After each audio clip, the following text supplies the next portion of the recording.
Salut à tous et à toutes, c'est Fenetro, j'espère que vous allez tous très bien. Aujourd'hui on se retrouve dans un tout nouveau tutoriel informatique dans lequel je vais vous présenter une petite solution qui va sûrement vous sauver la vie et qui va vous permettre de gérer efficacement tous vos projets. Et oui, comme vous avez pu le constater dans le titre de la vidéo, aujourd'hui on va s'attarder à une solution open source et gratuite, c'est Git. Alors cette vidéo sera séparée en deux parties distinctes. La toute première, je vous dirai pourquoi on va utiliser Git, à quoi ça sert, pourquoi est-ce qu'on va utiliser cette solution-là et pas une autre par exemple. Et puis enfin dans la deuxième partie, on verra un tutoriel sur vraiment comment bien l'utiliser, créer des branches, faire ses commits, faire des relays, etc. Juste avant de commencer la toute première partie, je tiens à préciser que nous réaliserons tout ce tutoriel sur interface graphique, donc via un logiciel spécifique. Si vous êtes intéressé par ligne de commande uniquement, dites-le moi dans l'espace commentaire et je pourrai vous faire une partie 2 si vous le voulez. Je vous propose donc de débuter par la toute première partie. Qu'est-ce que c'est Git et pourquoi j'aurais tendance à l'utiliser dans mes futurs projets? Git est donc un logiciel gratuit open source, c'est un logiciel de versionning.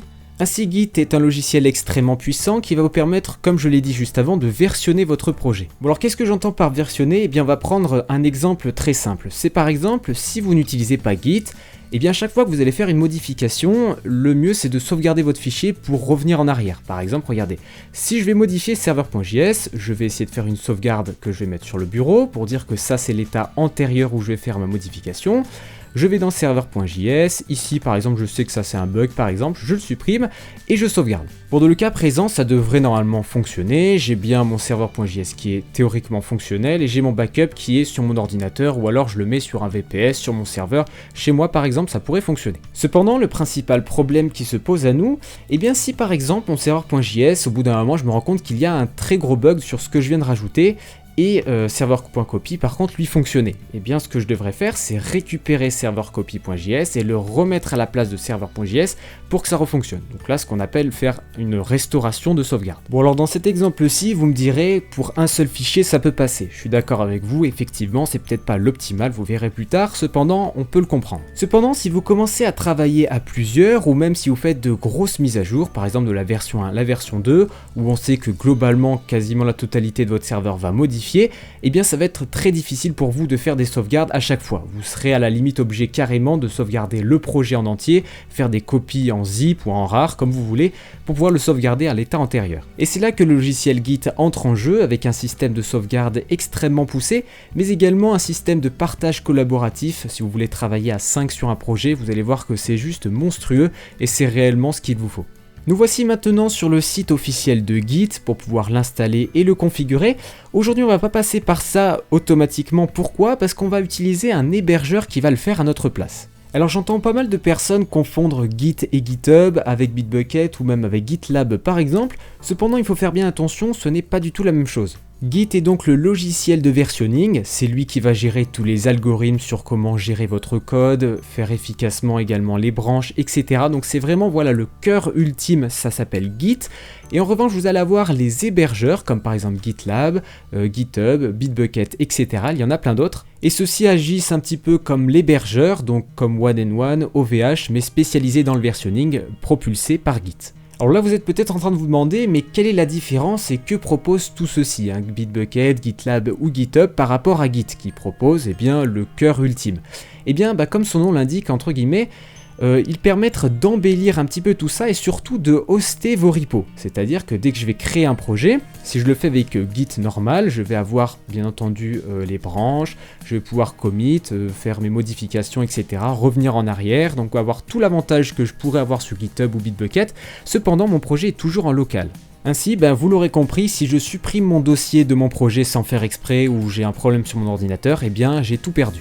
Pour pallier à ça, deux choix se posent à vous, soit vous passez via un hébergeur de contenu, donc par exemple Bitbucket, GitHub ou encore GitLab, qui vont permettre dans leur version online de publier vos repos online, donc c'est-à-dire chez eux, un petit peu à la manière de Google Drive. Donc vous allez avoir comme ça toutes vos repos, voilà, sur mon GitHub par exemple, vous pouvez voir toutes mes repos, j'en ai actuellement 37, donc j'ai mes 37 projets qui sont sur les serveurs de GitHub, donc ils ne sont pas chez moi, ce qui a l'avantage certain que si par exemple je dois pour une raison ou une autre restaurer mon ordinateur et donc tout effacer, j'ai juste à me connecter à mon compte sur GitHub et j'ai accès directement à tous mes projets qui sont sauvegardés sauvegarder là-dessus. Autre chose qui est extrêmement intéressante, vous allez pouvoir partager vos projets avec le monde entier. Par exemple ici j'avais fait, pour un petit exemple très simple, j'ai fait une application pour Pokémon Go et donc j'ai publié ça en tant qu'open source et donc les gens ont pu me donner un coup de main, donc en réalisant des patchs, en rajoutant des fonctionnalités, etc. Donc on va y revenir un tout petit peu plus tard là-dessus, mais ça donne une dimension un peu plus ouverte à votre projet, de sécurité, bien entendu, hein, si vous l'avez sur les serveurs de GitHub, eh bien vous avez théoriquement plus de chances que ça soit votre ordinateur qui plante plutôt que leur serveur à eux, donc vous avez une sécurité à ce niveau-là. Vous avez également un aspect modulabilité, j'ai juste à me connecter à mon compte sur un autre ordinateur pour avoir accès à toutes mes repos et travailler sur un autre ordinateur, faire mes modifications, hop, ça se remet en ligne sur GitHub. Le soir je reviens, je récupère mon projet de leur serveur pour pouvoir retravailler sur ce que j'étais en train de faire. Et puis pour finir, vous avez également une dimension online, ça c'est à vous de décider. Par contre, par exemple, vous pouvez demander à des gens de vous aider, de regarder si vous avez des problèmes dans votre code, etc. Donc ça peut être extrêmement bénéfique. Après, bien entendu, libre à vous de vous organiser, vous avez plusieurs choix, soit vous le faites en local, donc via Git normal, c'est tout à fait possible, vous faites juste attention à ne pas supprimer, soit vous avez le choix de créer un serveur sur une Raspberry Pi, un NAS, ou alors directement vous prenez un abonnement chez OVH, vous l'installez dessus, etc. Donc c'est un petit peu plus compliqué, cependant c'est possible et il y a des gens qui le font, ça marche très bien. Petit point supplémentaire, il est également possible de passer via Bitbucket mais en installant votre propre serveur, c'est marqué juste ici. Bitbucket propose une déclinaison serveur, donc vous n'êtes pas obligé de passer tout online comme je l'ai précisé avec GitHub. Donc vous cliquez sur Bitbucket serveur, vous suivez les installations, hein, je le ferai pas ici bien entendu, et également GitLab qui propose une version online et une version serveur également que vous pourrez installer, donc c'est à vous de voir ce qui vous intéresse. Pour ma part, je préfère passer par GitHub, je trouve le site extrêmement bien réalisé, il vous suffira juste de créer un compte sur ceci pour créer directement votre projet et le publier sur ce dernier. On se retrouve maintenant pour la seconde partie de cette vidéo. J'estime qu'à ce moment précis, vous avez choisi sur quelle plateforme vous tournez, serveur, online, Bitbucket, GitHub, etc. Vraiment, vous choisissez ce que vous voulez. Pour ma part, je vais continuer le tutoriel sur GitHub. Si vous avez également choisi GitHub, je vous invite à vous enregistrer sur ce site, à mettre un pseudo, un email, un mot de passe et vous faites sign up. Une fois votre compte correctement créé, je vous invite à télécharger le logiciel qui s'appelle GitHub Desktop. Donc c'est un client qui va nous permettre d'éviter de passer par les lignes de commande. Encore une fois, si les lignes de commande vous intéressent parce que vous développez sur un serveur qui n'a pas d'interface, dites-le moi dans l'espace commentaire et je verrai pour faire une deuxième partie par exemple. Pour le télécharger, vous trouverez le lien dans la description de la vidéo, à savoir desktop.github.com et vous faites download en fonction de votre version bien entendu. Une fois le logiciel correctement téléchargé et installé, je vous propose de le lancer et de vous connecter à votre compte. Ce logiciel va donc permettre d'enregistrer nos nouveaux projets, mais également de les publier sur le serveur de GitHub distant. Eh bien, je vous propose de commencer directement ce tutoriel vraiment concret, donc on va ensemble créer un tout nouveau projet. Ainsi, en appuyant sur le petit plus, j'ai le droit à 3 petits onglets. Le tout premier, c'est d'ajouter une repo qui est déjà existante sur mon ordinateur. Le create, c'est celui qu'on va utiliser, ça va permettre de créer une nouvelle repository. Et enfin le clone, c'est de récupérer des repos qui sont disponibles sur mon compte. Pour notre part, nous on va passer par create, on va mettre demo project comme ceci, donc vous l'appelez comme vous voulez, donc ça sera votre projet et vous choisissez l'endroit où vous voulez le positionner. Donc pour ma part, je choisis le bureau et je fais Open. On va ensuite cliquer sur Create Repository et normalement sur votre bureau, vous devrez avoir votre nouveau projet qui s'affiche. À ce moment précis, vous allez pouvoir mettre ça en plus petit et à commencer à faire votre projet, c'est-à-dire à rajouter votre code, votre script PHP, JavaScript, etc. Vraiment ce que vous voulez, c'est votre projet, donc vous y mettez ce que vous voulez. Pour ma part, vu qu'on fait une série actuellement sur Ionic 2, je vous propose de générer un projet, une template totalement basique pour pouvoir avoir du contenu. Alors pour cela, je me rends sur mon bureau, donc si vous pouvez voir, je fais ls, j'ai bien mon démo project. Je vais mettre Ionic start-v2, je vais mettre mon démo project et je vais mettre voilà tabs directement et je fais entrer. Donc là on me dit que le directory, donc le dossier existe déjà, donc je vais faire oui pour le supprimer et le rajouter. Voilà, donc pour moi c'est terminé, je vais voir ensuite si j'ai du contenu, parfait, donc là j'ai tout ceci qui est nouveau, et on va retourner sur GitHub. Alors il est possible que vous ayez exactement le même message que moi, si vous avez dû override ou alors via un autre logiciel que Ionic, vous avez dû supprimer, refaire exactement le même dossier, il vous suffit juste de faire locate, de resélectionner votre démo project, de faire add, et enfin create and add. Si jamais ça ne fonctionne toujours pas, vous pourrez l'ajouter manuellement comme je vous l'ai dit juste avant. Donc vous faites petit plus, add, vous choisissez directement votre repo ici, vous faites open, add repository et normalement vous devrez retrouver votre projet comme on l'a débuté. Alors cette fois-ci, si vous regardez bien, et bien sur le panel de gauche et droite, on a des changements, on en a 77 en tout, ce qui signifie que 77 fichiers ont été modifiés ou créés. Donc nous on va laisser tout ça comme ça et on va faire un commit. Alors qu'est-ce que ça veut dire un commit? C'est-à-dire que je vais dire que tout ceci, je vais sauvegarder cet état-là. Je vais faire une sorte de snapshot à cet état précis. Ainsi, il faut bien que je donne un nom à cette snapshot. Donc je sais que par exemple ici, je vais l'appeler initial commit. Je sais que c'est la toute première fois que je fais mes modifications, donc je l'appelle initial commit. Vous pouvez également y mettre une description. Alors préférez l'anglais si vous voulez ouvrir votre projet partout dans le monde. Cependant, si vous voulez le garder pour vous-même, mettez en français, ça n'a absolument aucun souci. Et enfin, une fois que ça c'est fait, vous faites commit to master. Voilà, maintenant c'est terminé, vous avez commité votre toute première modification, vous avez fait votre snapshot et vous savez que maintenant votre projet correspond à ça et que si vous voulez le récupérer, ça sera ceci. Alors cependant, on va faire attention à une seule chose, c'est que notre projet est actuellement en local. En effet, c'est-à-dire qu'à ce moment précis, si je supprime Demo Project et que je le mets à la poubelle, eh bien je perds tout ce que j'ai fait. Bien entendu, il n'est pas sauvegardé du côté des serveurs sur GitHub. Alors pourquoi vous me direz? Eh bien parce qu'en fait, on peut y voir directement via le petit ordinateur ici que c'est en local et surtout via le publish qui s'affiche en haut à droite. Donc nous, ce qu'on veut, c'est vraiment de le publier sur les serveurs de GitHub pour tous les multiples aspects que je vous ai présentés juste avant, la sécurité, mais également l'avoir tout le temps, la mobilité, etc. Et donc on va appuyer tout simplement sur Publish.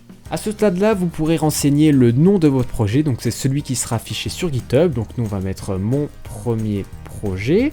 Vous allez également pouvoir mettre une description, mon super projet Ionic par exemple. Vous aurez également la possibilité de choisir sur quel compte vous voulez le publier, donc nous c'est sur le nouveau compte qu'on a créé. La dernière option permet de préciser si vous voulez que votre projet soit public ou non. En effet, via le programme par défaut gratuit de GitHub, vous pourrez uniquement publier en tant que public. Alors rassurez-vous, si vous avez un projet scolaire ou autre, ça ne sera pas trop de problème, votre projet passera souvent inaperçu. Il y a des milliards et des milliards de repos sur GitHub, donc rassurez-vous, il n'y aura pas grand monde qui va aller squatter votre projet. Je souligne tout de même que public ne veut pas dire libre accès total.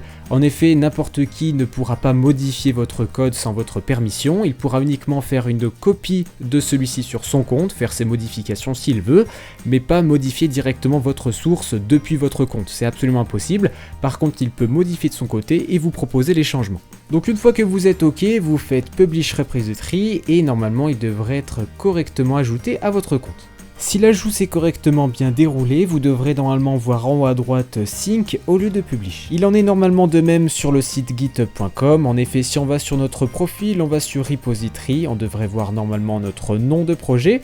On clique dessus et normalement on a notre description ici, ainsi que tous les fichiers qui sont raccordés. Ok, donc là maintenant notre projet qu'on a actuellement ici, il est synchronisé avec le serveur distant de GitHub.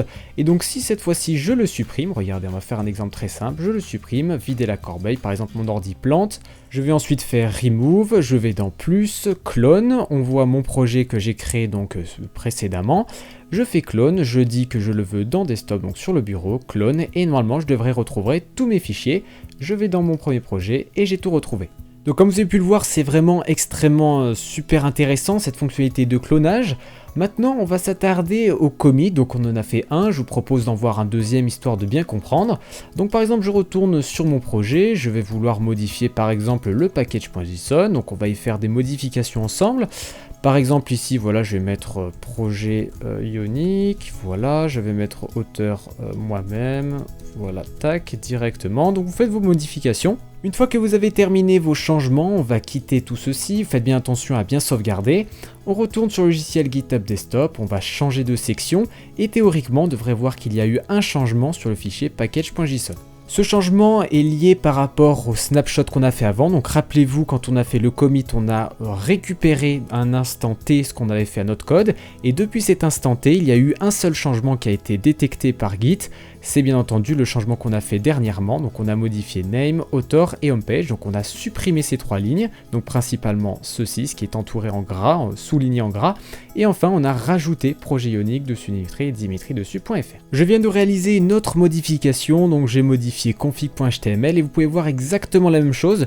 Donc on avait nos changements qui ont été effectués ici et des changements qui ont été effectués également de ce côté-là, donc avec framework type que j'ai changé par mon nom et mon prénom, et pareil également pour le widget ID. N'oubliez pas maintenant de committer tout ça, donc on va aller dans Summary, vous marquez ce que vous avez fait, donc par exemple ici j'ai modifié les propriétés du projet, donc je vais bien le préciser, donc change properties of project, voilà, comme ceci. Vous pouvez également rajouter une description, donc on va mettre name, author, comme ceci. Hop, website. Alors faites bien attention aussi à ce que ça soit le maximum explicite. N'hésitez surtout pas à mettre le maximum d'informations dans la description ou même dans le titre, histoire que la personne ou vous-même puisse repasser derrière votre code de façon la plus simple possible. Vous verrez, une fois que vous aurez l'habitude de Git, vous allez faire des commits à tout va, et le problème c'est que des fois vous allez mal le faire, c'est-à-dire que vous allez mettre juste un nom parce que ça vous saoule. Faites bien attention à mettre toujours des noms explicites, même si ça peut être assez rébarbatif et assez chiant, on peut le dire entre nous. Cependant, je vous conseille vraiment de le faire, surtout pour pas vous perdre plus tard, et c'est extrêmement important d'avoir un code qui est propre et surtout un versionning qui sert à quelque chose, parce que si vous avez un versionning qui s'appelle A ou D, ça sert à rien, et donc je vous invite à mettre vraiment des noms explicites comme ceci. Notre commit est donc terminé, donc on va faire commit to master.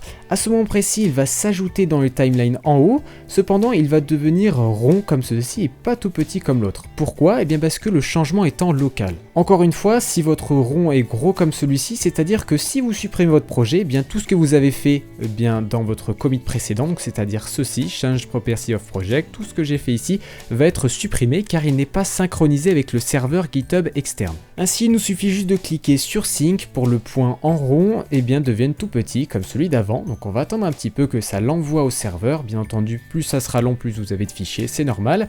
Et donc au bout d'un petit moment, il devrait apparaître en petit. Je vous invite maintenant à vérifier tout ça en retournant sur notre site github.com. On va rafraîchir la page et cette fois-ci on a bien marqué 2 commits avec apparemment le dernier commit qui a été fait il y a 3 minutes, c'est par moi, donc change property of project, pardon pour l'accent. Donc on va cliquer dessus et là on va pouvoir voir à peu près la même chose qu'avec GitHub Desktop, c'est-à-dire les lignes qui ont été modifiées ou supprimées directement. L'avantage donc avec GitHub, c'est de pouvoir identifier vraiment tout ce que vous voulez. Par exemple, regardez, si je retourne dans mon premier projet, je vais dans config.xml, je vais pouvoir voir en fait l'historique de changement de ce fichier. Par exemple, je sais qu'à un moment dans ce fichier, il y a eu un problème, je ne sais pas qui a modifié quoi, parce que si vous avez un gros projet où il y a beaucoup de monde, vous ne savez plus trop qui c'est.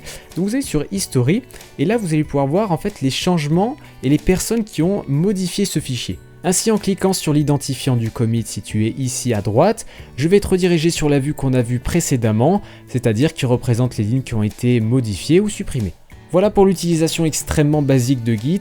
On a vu ensemble les commits, à savoir à chaque fois que je vais faire une sorte de snapshot, une sauvegarde, à chaque fois que je modifie un fichier, je synchro avec le serveur et je dis ce que j'ai fait, comme ça au moins je suis averti et l'utilisateur qui va reprendre mon code saura exactement ce que j'ai fait à certains endroits. Maintenant nous allons passer à une fonctionnalité un petit peu plus avancée qui s'appelle les branches. Pour cela et pour bien comprendre comment ça fonctionne, je vous invite à ajouter un autre compte. Donc pour ma part, je vais m'ajouter moi-même. Alors inutile de le faire vous de votre côté, ça sera plus si vous travaillez avec des collaborateurs. Donc pour cela, on va dans Settings, collaborateur, et on va ajouter une autre personne. Donc moi, je vais mettre mon compte normal, donc c'est iStorms, voilà, Dimitri dessus, add collaborator.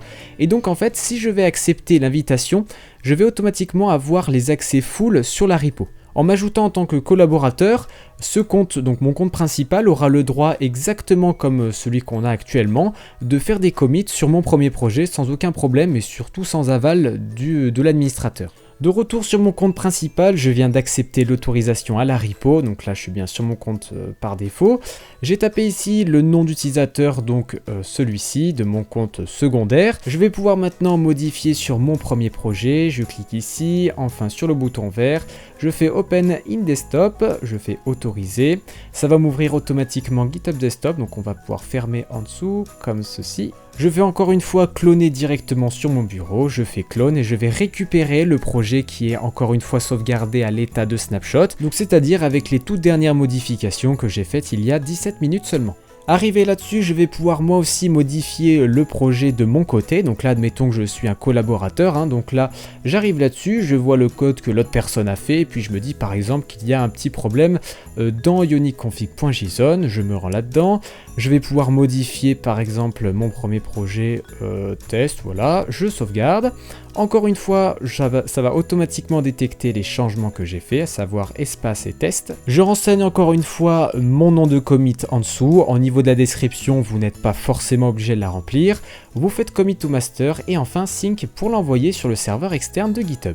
Si on retourne maintenant sur le compte où on avait créé par défaut le projet, donc on va aller sur repository, mon premier projet, et là on peut voir que Icethorns a bien réalisé un commit, donc on va cliquer là-dessus, et je peux voir ce que j'ai réalisé. Donc encore une fois, ça c'est mon compte principal, là on est sur le compte secondaire, et on peut voir que j'ai modifié tout ceci, à savoir voilà la description, ainsi qu'un autre nom que j'ai choisi juste avant. Alors maintenant, ce qu'on va faire les amis, c'est ce que je vous ai dit juste avant, on va créer une nouvelle branche. Alors à quoi ça sert? Eh bien en fait, c'est de partir de la branche master, c'est-à-dire master c'est celle par défaut, c'est celle où on a fait tous nos commits.